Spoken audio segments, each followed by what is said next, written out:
Dear students,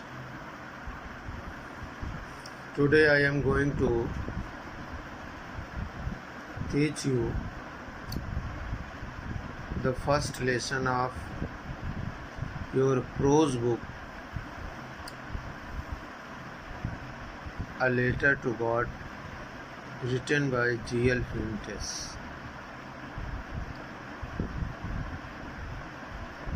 Before you read, means before the reading of the lesson, some informations have been given about this story.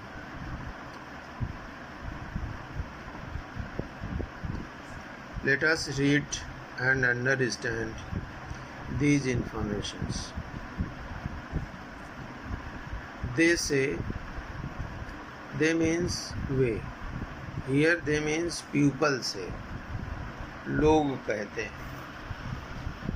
Faith can move mountains. जो विश्वास है वो पर्वतों को डिगा सकता है, पर्वतों को हिला सकता है. और ये बात सही भी है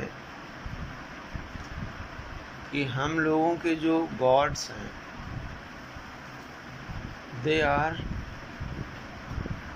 made of stones, पत्थरों के बने हैं. But we worship them, we adore them, हम उनकी पूजा करते हैं. And they also pour their grace. Although they are stonic, but they pour their grace on us. They fulfill our expectations. But what should we put our faith in? लेकिन हमें अपने विश्वास का दावा कैसे करना चाहिए, किस प्रकार से हमारा विश्वास होना चाहिए. दिस इज द क्वेश्चन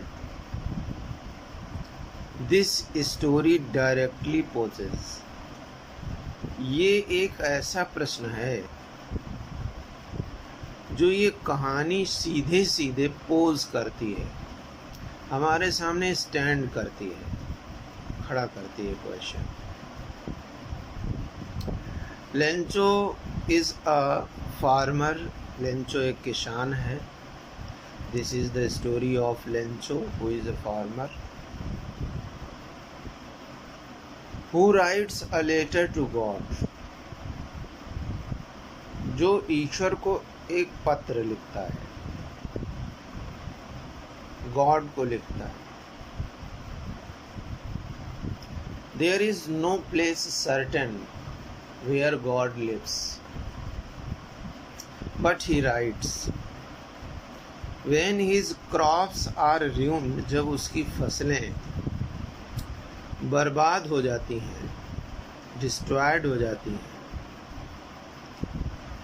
तो asking for 100 pesos, he writes a letter to God asking for 100 pesos. 100 pesos को मांगते हुए, ask for means होता है beg. 100 pesos को मांगते हुए वो गॉड को चिट्ठी लिखता है. जहाँ की ये कहानी है वहाँ पर पीसोज और सेंट्स जैसे अपने यहाँ रुपया और पैसा चलता है. Does Lencho's letter reach God? This is the question. we will get this question from this story. क्या लेंचो का पत्र गॉड तक पहुंचता है? Does God send him the money? क्या ईश्वर उसे पैसा भेजता है? डिमांडेड मनी, जो उसने डिमांड की थी। Think what your answers to these questions would be. विचार करो तुम्हारे उत्तर क्या होंगे। ये जो प्रश्न किए हैं, क्या लेंचो का पत्र गॉड तक पहुंचता है? और क्या गॉड लेंचो को पैसा भेजता है? आप सोचो कि क्या ये दोनों प्रश्न का उत्तर क्या होगा, एंड गेस, और अंदाज लगाओ। हाउ द स्टोरी कंटिन्यूज, कैसे स्टोरी आगे बढ़ती है। Before you begin to read it, इससे पहले कि आप इसे पढ़ें, आपको एक अंदाज़ा लगाना है कि किस तरीके से कहानी आगे बढ़ती है। द स्टोरी बिगिंस, कहानी शुरू होती है। The house, the only one in the entire valley. There is a valley, valley means dale, घाटी, एंड द हाउस, जो घर है लेंचो का, द ओनली वन है, वो अकेला घर है। इंटायर मीन्स संपूर्ण घाटी में, means Lencho's house is situated in the valley lonely, अकेला घर है। सेट ऑन मीन्स सिचुएटेड, घर सिचुएटेड है अर्थात स्थित है। और कहाँ स्थित है? On the crest of low hill. Crest कहते हैं जेनिथ को, टॉप को, चोटी को। लो मीन्स निचली पहाड़ी की क्रेस्ट पर, अर्थात जेनिथ पर, मीन्स चोटी पर स्थित है। फ्रॉम दिस हाइट, इस ऊंचाई से, वन कुड सी, कोई भी एक व्यक्ति देख सकता है। क्या देख सकता है? द रिवर, नदी को देख सकता है। And the field of ripe corn, और फील्ड मीन्स खेत को देख सकता है। राइप मीन्स पके हुए। कॉर्न के बहुत से अर्थ होते हैं। कॉर्न का मतलब ग्रेन्स भी होता है, अनाज भी होता है, और कॉर्न मीन्स मक्का भी होता है। तो अनाज के पके हुए खेत को देख सकता है, नदी को देख सकता है इस ऊंचाई से। और वो कॉर्न के, राइप कॉर्न के जो फील्ड है वो कैसा है? Dotted with the flowers. Dotted means यदा कदा, मतलब कहीं कहीं पर फूल जड़े हुए हैं, मीन्स उस क्रॉप में फूल अभी भी हैं।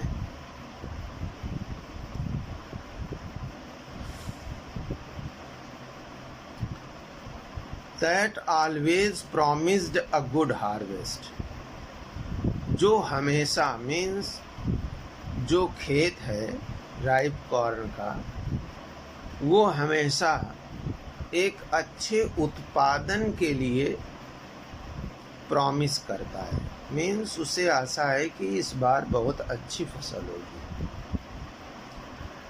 The only thing the earth needed, केवल अकेली चीज, only one thing which the earth needed, जिसको इस पृथ्वी को ज़रूरत थी, अर्थात खेत को ज़रूरत थी, was a downpour.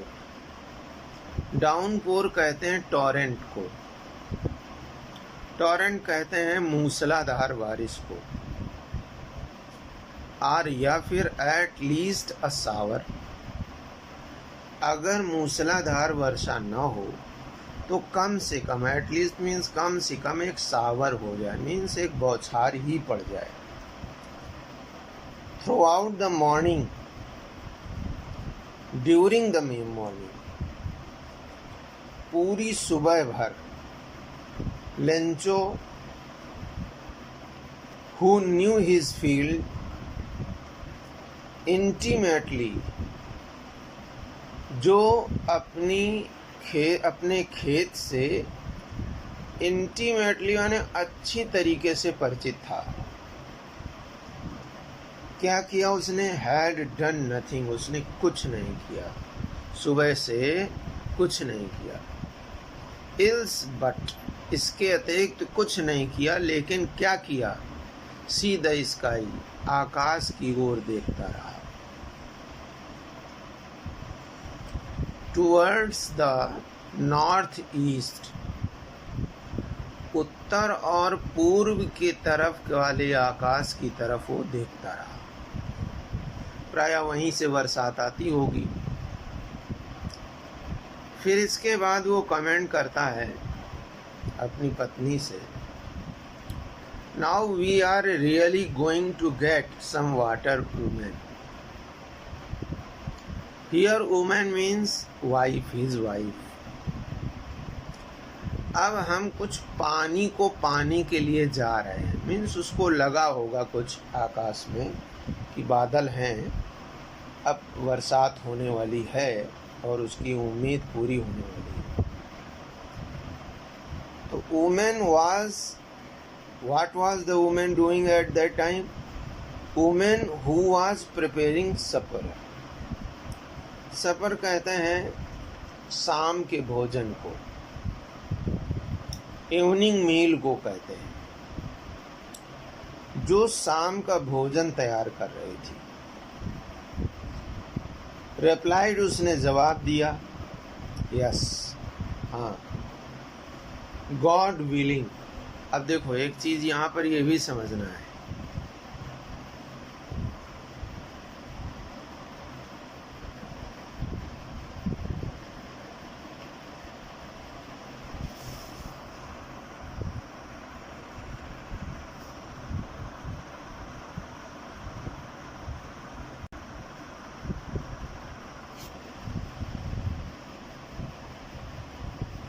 एक चीज यहाँ पर यह भी समझना है कि as Lencho has believe in God as well as his wife,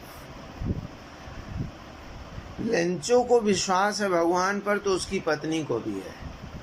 that is why she is replying God willing. All those families, वे सारे परिवार, who are living according to the expectation of God, that is the first step to believe in God. ईश्वर पर विश्वास करने का ये पहला कदम है जो परिवार भगवान की इच्छा पर रहता है। भगवान गॉड ने जो कुछ भी हो रहा है उसको गॉड विलिंग कहकर स्वीकार करता है। तो this is the first step to believe in God. ये ईश्वर पर विश्वास या फेथ करने का सबसे पहला स्टेप है।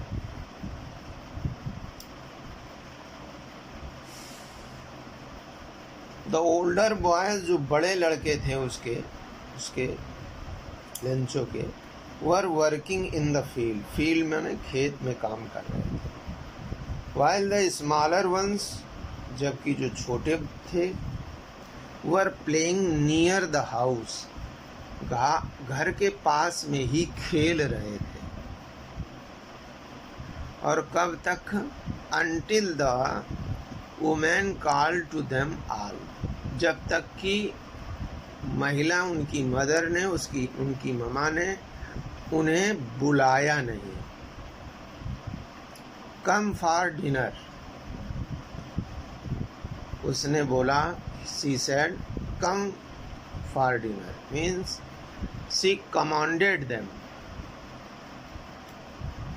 टू कम फॉर डिनर, रात के भोजन के लिए, शाम के भोजन के लिए आओ। It was during the meal, ये भोजन का समय था। It was the period of taking meal. That just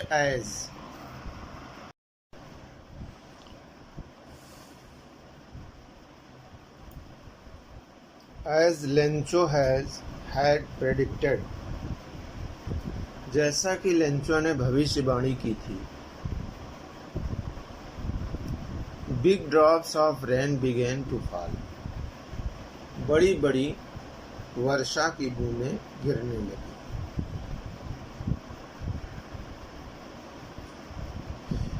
in the north east huge mountains of cloud could be seen approaching. North east means उत्तर पूर्व में, huge mountains of clouds means विशाल बादलों की घटाएं। माउंटेन्स जब क्लाउड्स के लिए use किया जाता है तो इसका मतलब घटाओं से होता है। कुड बी सीन माने देखा जा सकता था उनको, अप्रोचिंग आती हुई। The air was fresh. The air which was blowing, that was very fresh. बहुत ही तरोताज़ा हवा थी। And sweet, और मधुर भी थी। Means it was being liked by Lencho. Like माने Lencho liked it very much. The man went out. Who is the man here? Lencho. Went out माने बाहर गया। Out of his house, अपने घर के बाहर निकला। किस कारण से? For no other reason, कोई दूसरा और कारण नहीं था, than to have the pleasure of feeling the rain on his body.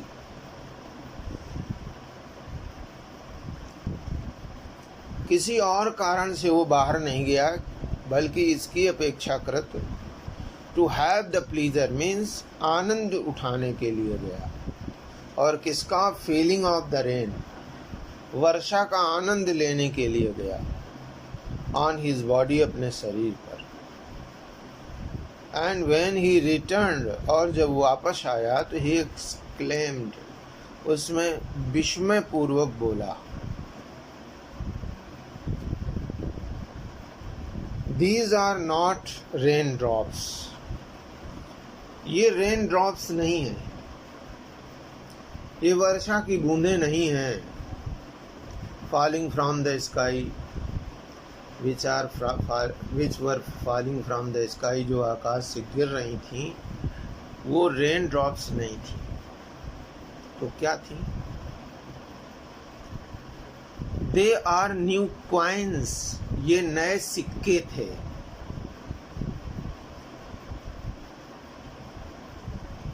बरसात की बूंदें नहीं थी, बल्कि नए नए सिक्के गिर रहे थे।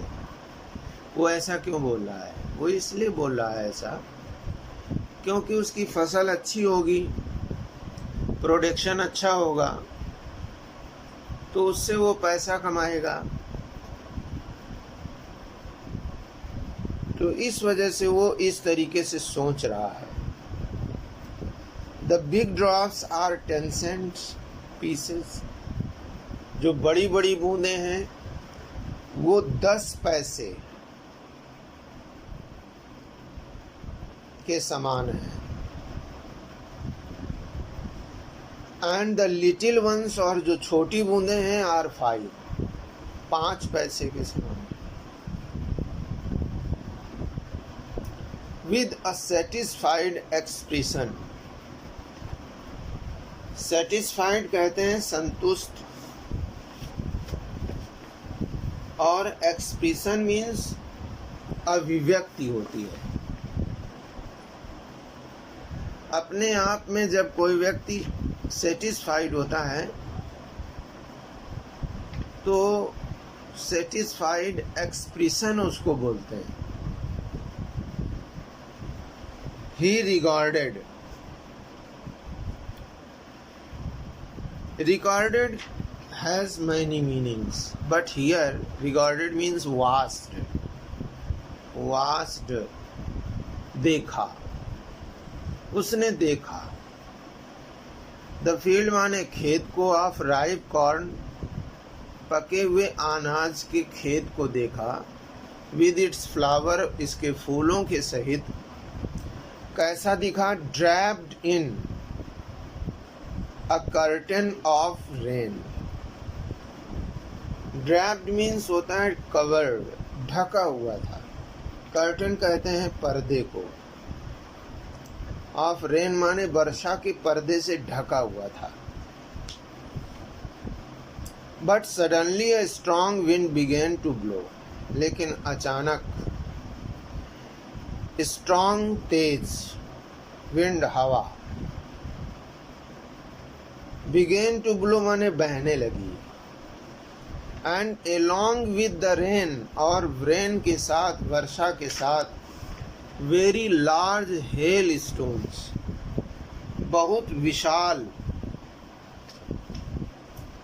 very large, here the writer has used very large, बहुत बड़े बड़े। hail stones कहते हैं फ्रोजन पल्स को, अर्थात ओलों को। बिगेन टू फॉल माने गिरने लगे। अब देखो, उसने सोचा था बरसात, लेकिन ओले गिर रहे हैं। ओले हमेशा फसलों को बर्बाद कर देते हैं।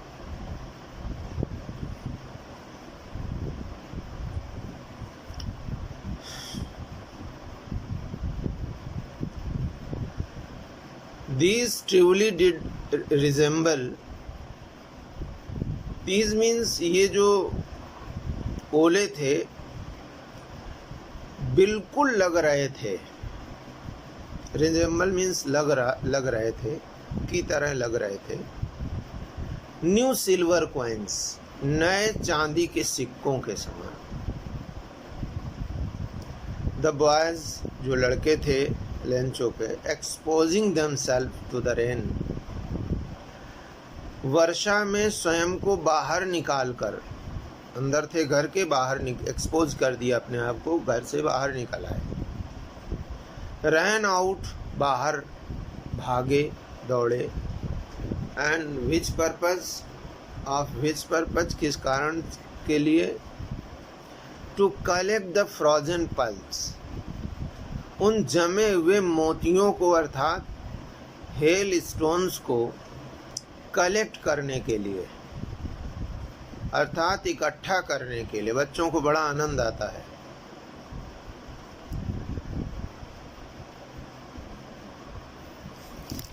The rest lesson will be taught in the next video.